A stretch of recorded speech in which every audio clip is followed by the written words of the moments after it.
I have far too many books sitting on my shelves. I love having a variety of different books to read. I love having different options and just being able to look at my shelves and pick pretty much anything at any time. But it's getting a little bit out of control, even for me. So that is where one shelf comes in. I'm going to be reading down my physical TBR one shelf at a time until we get this to a much more reasonable number. We're going to be starting once again with 171 books. I'm really excited for this episode because Lexi's 5 stars are going to be choosing my shelf. This is Escape the Readathon month, which is a competitive based readathon that was created by Lexi. It's so much fun. We have to open rooms and play games in order to escape this orange cat cruise. I'm the co-host of Team Podcasters with Heather from Books and Heather, and it's just going to be the best month. So I thought, what better way to choose what shelf I'm going to go off of than looking to see what books has Lexi given 4 and 5 stars. Most of my horror favorites have come from recommendations from Lexi. She really gets my taste and just has a knack for like giving me the perfect recommendations. I will put a disclaimer on here that she did not recommend me these books specifically. I'm just going off of things that she has given 4 and 5 stars, which may not be something that she has recommended me to read,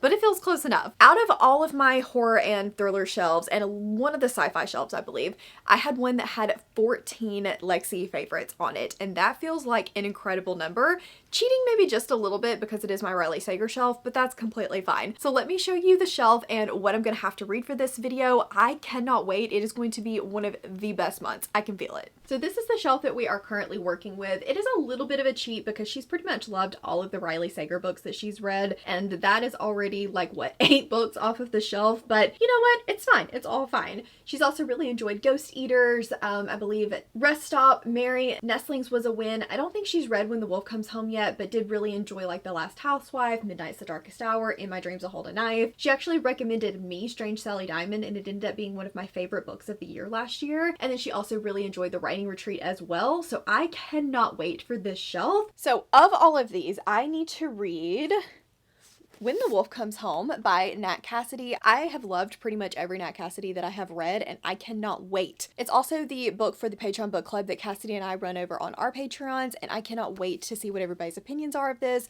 I've heard it's really gory and has an epilogue that I'm really gonna like. I also need to read 2 of Ashley Winstead's books. So we have both In My Dreams I Hold a Knife and Midnight is the Darkest Hour. I need to read both of these. I've heard better things about In My Dreams I Hold a Knife, and this is a thriller that I really should have gotten to by now and just for some reason have not. So I'm really excited for this one. This one I'm a little bit more nervous about, but I think that these both could be wins. And then I also need to read The Writing Retreat. This one is a thriller that I've heard really good things about. I've heard the ending of this is absolutely insane. Cassidy also read this one, I think on Lexi's recommendation, and really enjoyed it. So I'm hoping that this ends up being a win for me too. This one's one of the ones I'm most nervous about though, because I'm not sure, like I don't quite know my thriller taste yet, but I'm excited for it. Then there is one last book that I cannot show you guys. It is Overgrowth by Mira Grant. I will pop it over on the screen here. I have a special edition coming of this, so I have been told that I cannot buy another copy just to put it on my shelves for this video, but I thought about it.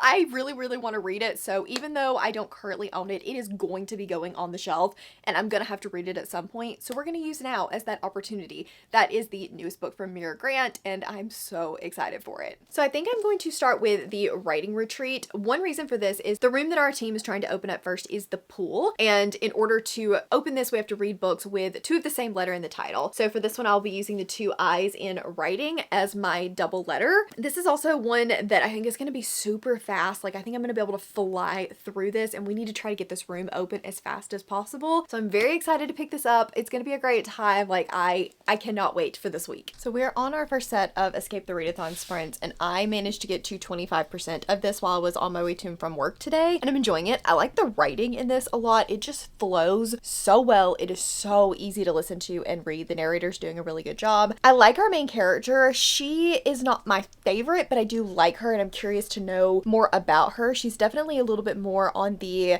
let things happen to her rather than step in and do things, and I have a feeling there's a reason for that, so I'm curious to see exactly what is going to, like, what's going to shake out of that. We have her and her friend though that absolutely hate one another due to something that went down a year ago, and at the point that I'm at right now, I'm a little annoyed by it because I feel like we have just kind of beaten a dead horse and we're talking about it over and over and over again, but we're not getting more information. Like, we know that there is is something that happened and there's more to the story, more to what's happened than what Alex is saying, but we don't know what it is and we're not getting snippets. And so at this point, I'm just like, stop saying it until you're ready to give me a little bit more, but it's got to be coming. So I think it's going to be worth the payoff once we get it, but I need to get it. Other than that, I'm having a good time. I'm going to try to get to 50% and then I will check back in. So we just finished kickoff sprints. They were so much fun. I really enjoyed hanging out with everybody, but during kickoff sprints, I managed to get to halfway in the writing retreat. So I made a pretty good dent in this. I'm still enjoying it. There's definitely some moments that are very creepy and I am extremely intrigued. Like at one point, my mouth went,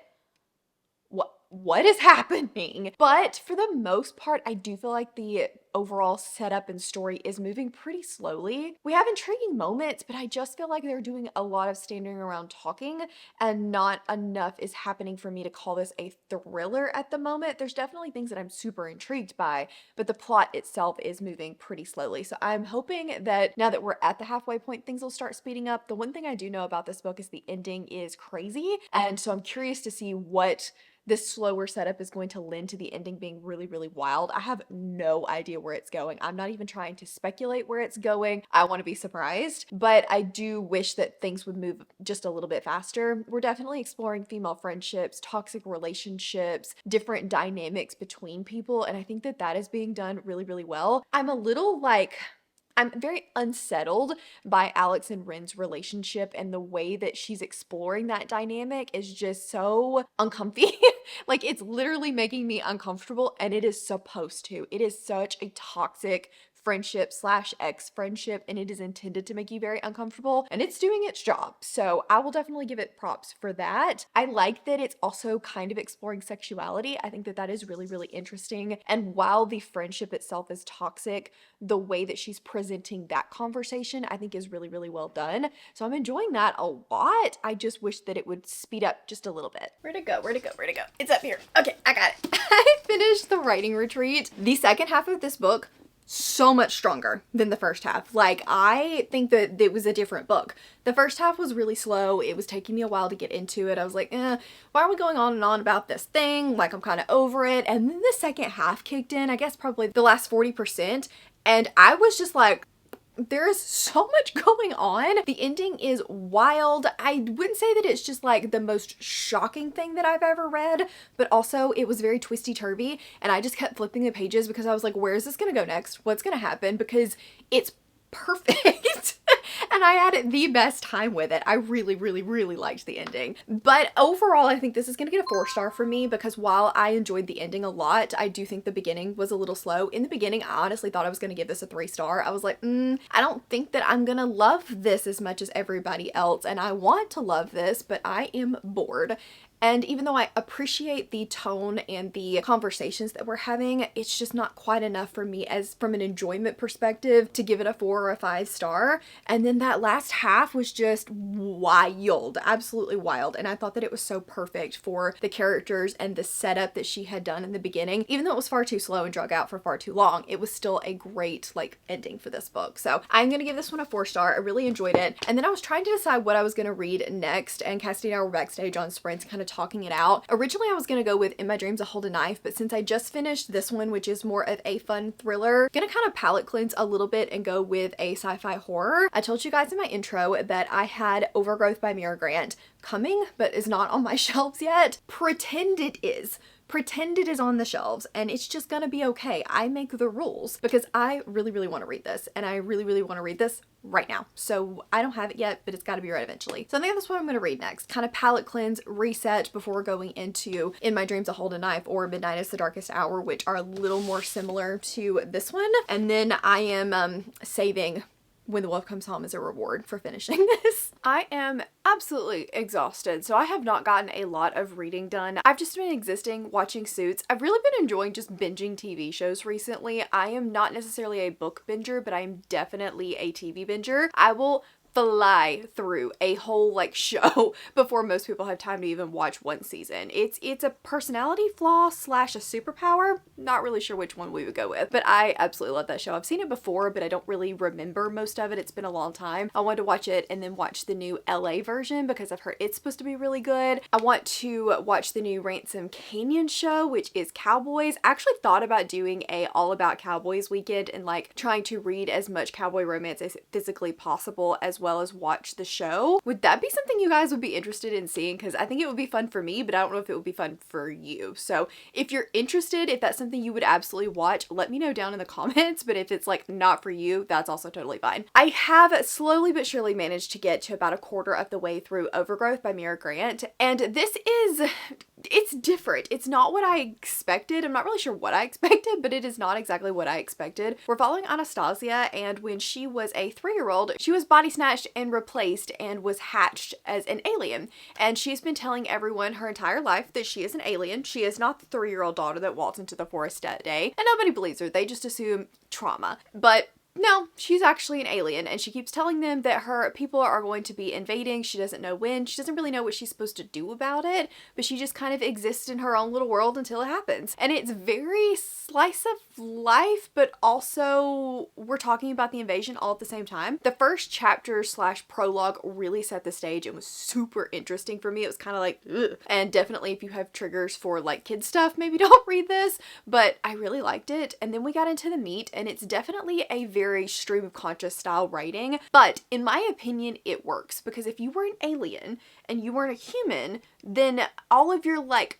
stuff, your instincts and the way you... How rude of my camera battery to die while I was telling you about the aliens. But I think what I was saying was it would be like different in the way that you thought about things. And she kind of has that type of mentality where she grew up and she's human in a way, but she also clearly doesn't feel human also. And so I can see where things like different mannerisms and social cues and things like that would not be very easy to grasp and you would be slightly awkward. There's a show, if I can think of the show, I will pop it up on the screen, but there's a show that this reminds me of. So it's not bothering me. Is it my favorite thing in the whole world? No. Is it my preferred writing style? Not really, but also it makes sense for the story, so it's not really bothering me right now. We do have a lot of slice of life stuff because she's trying to, I think, set the stage and really tell us about why she is the way that she is and how she's different from other people, but it is getting a little bit long. That's a problem I have with every Mira Grant book though. She likes her setup. She likes to set the stage and then you get to the halfway point and things go bonkers.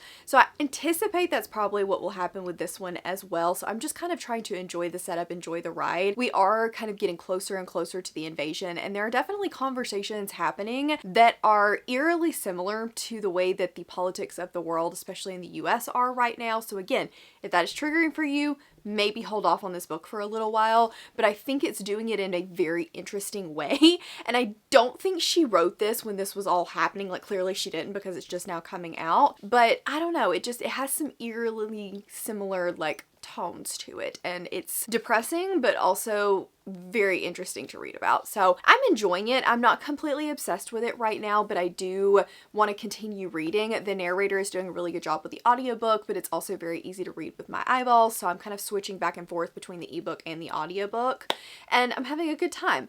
Also, I wanted to mention, if you didn't know, Mira Grant is the pen name of Shauna McGuire, and this kind of reads Wayward Children-y to me. Like, not necessarily the plot, but kind of the writing style where it's that more quirky, in your head, stream of conscious kind of writing style rather than like hard scientific that Into the Drowning Deep was. That one was much more, this is science, this could really happen and let me give you this documentary, whereas this one is more you're in her head and learning about things from her perspective. So if that's something you like, then you will really, really love this. But all of the bad reviews that I've seen for it so far have been because of the stream of conscious writing style. So just be aware of that going in. Yeah, but I think that's about it. I'm on call this weekend, but I'm officially off call for the night now, so I can settle it and read without worrying about anybody bothering me. It's gonna be fantastic, and I'll check in when I've gotten to halfway. I've just made it to the halfway point, Overgrowth, and let me just say, I will not ever look at a flowering plant the same way ever again. This story is definitely a little on the slower paced side, but it is so intriguing in a lot of its like social commentary mixed with the horror. I'm finding myself to be very intrigued and wanting to pick it back up again. And there's something about Mira Grant's writing that just really does that for me. Even though it's slow and sometimes I'm like, okay, let's pick it up, I'm never bored or unintrigued. Does that make sense? I feel like that doesn't really make full sense, but it makes sense in my brain. I just had a moment where I was like, she is gonna eat him. And it hasn't been confirmed yet. I don't know if that's actually gonna happen, but like the signs are there. I think it's gonna happen. I think the horror is about to turn up a notch. Typically that's what happens when we get to the 50% mark, things go wild. So I don't have any real things to say other than that, other than I'm enjoying it. I think that it is very comparable to the other Mira Grants that I have read, and I'm having a very, very good time. Grab a drink, some popcorn, something, because I feel like this update is going to take me a little while because I have thoughts. I have finished Overgrowth, and I think this book does exactly what it set out to do and does it very, very well. There's a lot of conversation in here around different social topics and what it means to be human and not human and what those differences are and how we as a species treat other people when we view them as lesser than ourselves. And I think that that conversation was just really well done and really, really impactful and done in a lot of very nuanced ways while also keeping things interesting and fresh. I also think that this just was a very intriguing premise and intriguing world, and I want to tell you too much about the aliens because I think part of the fun is finding out about them as you go, but I think that that was really, really interesting. I was always intrigued to find out more about them and how they worked and what their minds were thinking and when the invasion was going to happen, and I think all of that was a lot of fun and I was definitely very intrigued by it. With that being said, the second half did slow it down a lot for me. I definitely preferred, I think, the first half of the book, and I fully believe that is a me problem in my expectations. This book is much more sci-fi and not nearly as much horror as I expected it to be. I would consider this a sci-fi book with horror elements, but it's just so much more sci-fi than I expected it to be. And because of that, I think I was just a little disappointed that the further we got, we weren't getting the elements that I thought we were going to get. There were so many elements and so much set up for it to go wild and crazy and for us to have an ending like Into the Drowning Deep where it was terrifying because of how like intricate and woven in this was and how plausible it could be. In the end, the social commentary just continued throughout the rest of the book, and it didn't, I don't know, it just never went in the direction that I expected it to, and that's on me. That is my fault for expecting it to go away that it did not, but I think this could have been like one of my new favorite books of the year had it gone in the direction that I thought it was going to, but since it didn't, it was just a little bit disappointing for me in the end. I also just think it was a little bit too long. There was a lot of, not fluff, but a lot of the conversation felt a little bit puffed up and repetitive at times, and I just don't think that it needed to be, what was it, like 480 pages or something? It was far, far too long. I think I'm gonna give it a 3.5, 3.75, rounded up to a 4 because the elements that were well done were so well done, and I did enjoy my time with the majority of this book. I think that what I was intrigued by was so good. I just think that it let me down in my own expectations a little bit, and that's on me. So anyway, really enjoyed it. So glad that I read it. I was able to submit this for one of our game prompts, which did help us escape the game, and now we are moving on to our next room, which is going to be the theater and a popcorn read, which is the perfect time to pick up In My Dreams I Hold a Knife. Popcorn reads for me are just fun, quick reads, oftentimes thrillers, but not always, and I think that it's perfect for this book. This is a thriller that everyone was talking about when it came out. I picked it up when it came out, and then just for some reason never got around to it. I think I was not really intimidated by it, but just afraid what if I don't like it, and I started reading less thrillers and more like fantasy. So now I'm excited to get back into this and see if I like it as much as everybody else did, if it lives up to the hype. It's going to be a super, super fast read, and I cannot wait to get into it. Well, I really wish I had more of an update for you guys because I've actually made it halfway into In My Dreams I Hold a Knife, and I just don't have a lot of thoughts on this. I'm trying to figure out exactly how to give you guys a synopsis on this though without giving anything away. The like tagline says 6 friends, 1 college reunion, 1 unsolved murder. So basically we have Jessica, and she has gotten into this prestigious college in North Carolina. Her family doesn't want her to go. They said it's too expensive, and she's like, no, if I couldn't get into Harvard, I want to go to this school. She meets a couple of other people, and we're flipping back and forth between different timelines of when she was in college and now, when they are at a reunion with one another, and they're kind of reminiscing on things that happened in college and trying to figure out who killed one of their friends their final year.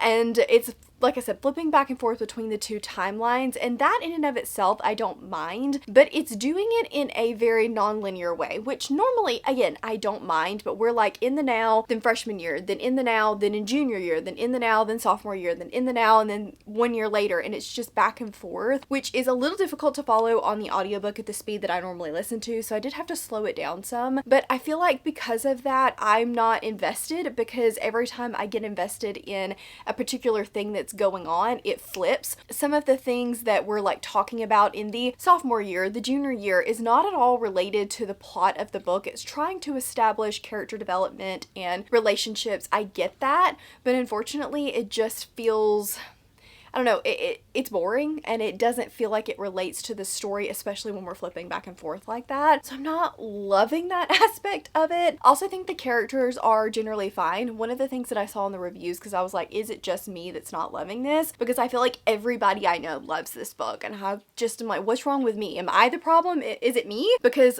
why am I not obsessed with this? But a lot of the reviews were talking about how well developed the characters were. I personally don't think that they are. For me, all of them are unlikable, which is not a problem. I don't mind unlikable characters. As a matter of fact, I actually quite like unlikable characters, but they have to be an interesting unlikable. And right now, I feel like most of these are just very stereotypical character archetypes that don't really have enough depth for me at the moment. And we're trying to interweave this mystery of who killed the friend, but I'm not invested, and I want to be so bad.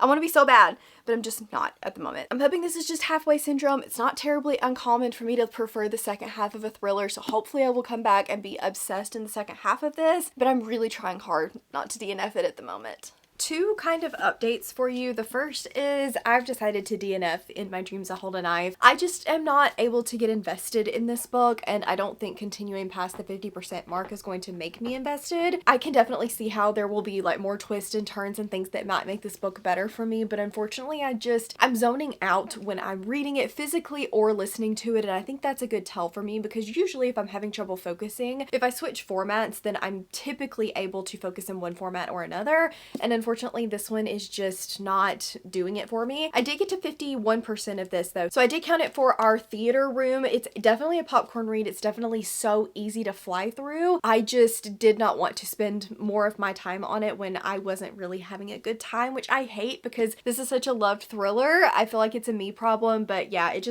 really was not working for me. But I did manage to get about 25% of the way into Midnight is the Darkest Hour, and I'm already more intrigued by this one than I was In My Dreams I Hold a Knife. It starts out with a girl that is part of this church family in the swamps of Louisiana, and it is extreme Southern Baptist, pretty much cult-like, honestly, in the way that everything is described. She is not able to read books. She goes to school, but she can't talk to boys. She has to go to church every Sunday, and so a guy catches her attention, and she's a little too trusting. Something happens, and he ends up dying. Now, in present time, there is a body that has been pulled out of the swamp. So we're flipping back and forth between when she was 17, when all of this was kind of happening, and the present timeline where somebody has been killed. There's also this lone man, I think is what the guy's called, which is a legend of basically somebody that lives in the swamp and kills people, like a vampire type creature. So I'm curious to see how that's going to play into the story. I am more invested in the overall plot and characters of this one, but I just feel like, I don't know, I knew the tone was going to be different of this, but it definitely is not reading like a thriller. I can kind of see like literary horror, but even not really a horror either. It feels much more literary in nature, and I'm not sure how I'm going to feel about that in the long run. This is an objectively very well written book. I think that the themes and the conversations and the way that she's kind of going about talking about all of that is really well done, but I just find myself not to be as invested. And again, maybe I just can't do Ashley Winstead, because like I objectively know that this is a good book, but I'm just having a hard time making myself like really want to pick it up. Like when I'm reading it, it's good, but then I'll put it down and I'm like, I don't need to pick that back up again. So hopefully I will be able to power through and get a little bit more of this read. I'm only 25% of the way in, so I would at least like to get to halfway, but I think I'm gonna call it now that Ashley Winstead may not be the author for me, but I hope when I come back and give you guys another update, I will have a completely changed mind on that. Halfway point check-in on Midnight is the Darkest Hour. I have decided not to DNF this. I am liking it better now that we've gotten to the halfway halfway point and understanding more of the meat of the story. The Southern Baptist cult vibes are still very much present, but we're getting away from that a little bit and into more of the like mystery part of the story, so I'm liking that a bit better. I'm curious what's gonna happen. I think that the commentary in this is really good. I think it is well written. I don't like the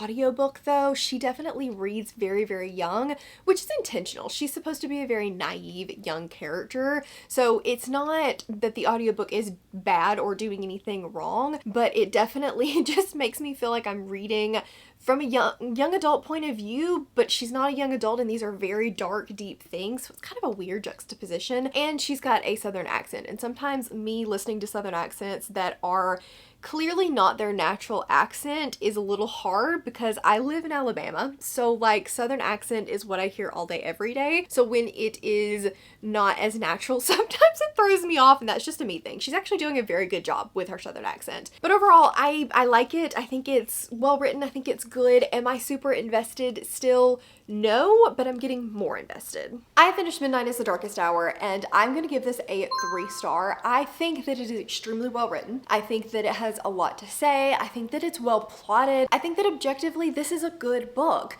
but I never got invested, and so my enjoyment was relatively low throughout it because it felt like a book that I was reading, not a book that I was immersed in. I was always like, do I have to pick that back up, getting distracted while reading it? That is not the book's fault, but it is clearly just a little more literary than I prefer. It's definitely more like, I don't know, Breaking Bad vibes, which I loved Breaking Bad, so maybe that's not a very good comparison, but it felt more literary than it did thriller horror, and so it just kind of lost me at times, especially when I did not connect with the characters at all. You had to really be able to relate to Ruth and get behind, you know, rooting for her and what she was going through, which I could. I was rooting for her and I was disgusted by the things that were happening to her and how they were treating her and what she was having to deal with, but it just felt on the outside of it instead of in it with her, if that makes sense. I don't really know how to talk about this book because I do feel like it was a good book. It just wasn't the book for me, and that's okay. That's fine. It's gonna happen. So I am gonna be moving on to the final book for this video, which will be When the Wolf Comes Home. I am beyond excited to read this because Nat Cassidy is one of my auto-buy favorite authors. I don't think that I have just disliked anything that I've read from him, so knock on wood,